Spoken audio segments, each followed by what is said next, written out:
Boy, tough gig. Speaker 10 of 10. How you going out there? All right, yeah, we're getting close, everybody. We're getting close.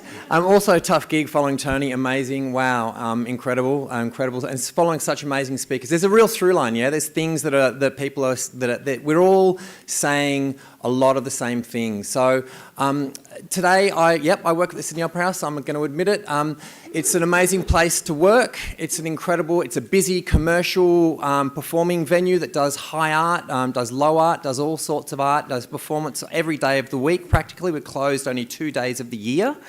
So it's an incredibly busy place. Like sometimes you wake up in the morning and you read the stage manager's report and Bob Dylan's played last night. I didn't even know he was going to be there. It's a really fast moving place.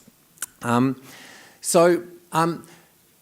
also operates at a transactional level. So we often, the way we work with schools is we have a transactional relationship with them, or we have had, and we've wanted to move beyond that. We've wanted to really challenge that kind of relationship because sometimes cultural organisations, they sell products to schools.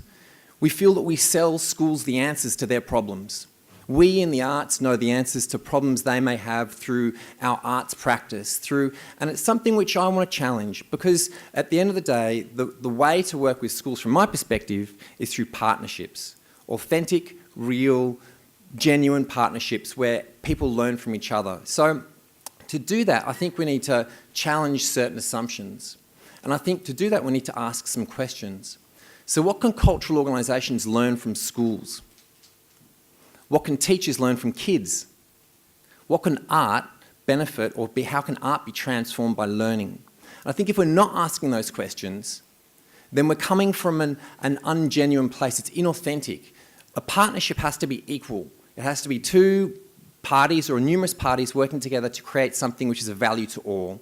So we start at that place. We've started a whole series of programs which place art at the centre of the work. Absolutely. We have the great privilege of travelling around the world and picking some of the greatest shows for kids in the world.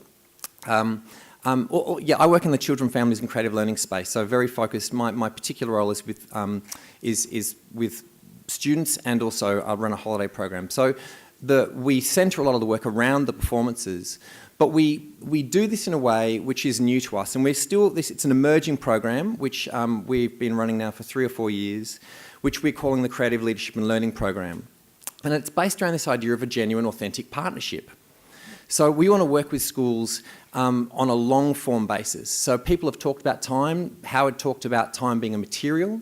And we've talked about that things need to germinate, things need to grow, that things need to emerge out of that partnership so that it's real and bespoke to that community. So how do we do that?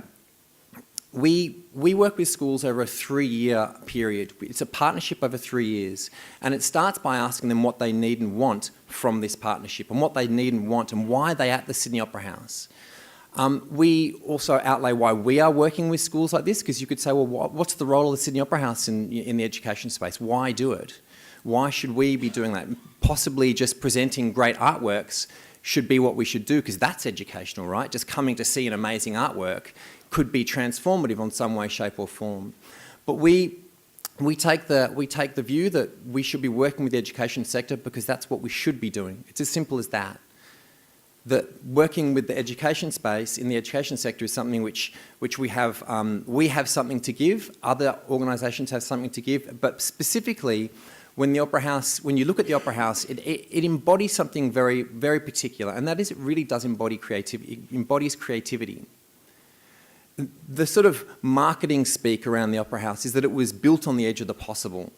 They started building it before they even knew how. Like, that's entirely crazy when you think of the amount of dollars it cost to build that place. You would never do that these days. Everything about the way that building was created doesn't represent good design process. You know, it was mad, it was fraught, it was political, it was full of egos. But that's wonderful, and it created an iconic building, one of the greatest buildings of the 20th century.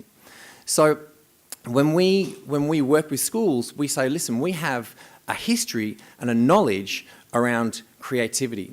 We also stand on the shoulders of giants before us. The Opera House was built in Gadigal land. It's known as Tubagali. It's where the knowledge waters meet. It's a place where people have gathered and danced and sung and talked and done creative learning and education for thousands and thousands of years. So the land and the building is imbued with the history of this style of thinking and learning. So when we work with schools, that's our starting place. We have expertise and knowledge and a growing body of work around the idea of around creativity. So yes, we do the art bit, but we also do the creativity bit. And we spent quite a long time defining creativity as a framework in a school's context. So we have this framework we call the Sydney Opera House Creativity Framework, and we work with schools in a 3-year partnership which involves professional learning, which we work with up to about 30 teachers across 3 years, where they really deeply dive into creativity. It's an immersive program for them. They roll around on the ground and do painting and get dirty and kind of, go outside. And it's a really immersive program for those teachers where they are the learners in the creative learning space. And we talk about emergence and what that means for any subject. It's interdisciplinary. And then we put artists, and Howard's one of our teachers, one of our artists that we put into schools, and he partners with teachers to develop art programs with students. So the mixture of the student programs, the student projects, which result in some kind of showing usually, and the professional learning result in a genuine a shift in culture in those schools. And that's what we're ultimately looking for, a partnership which can result in a culture around creativity and where a language can emerge.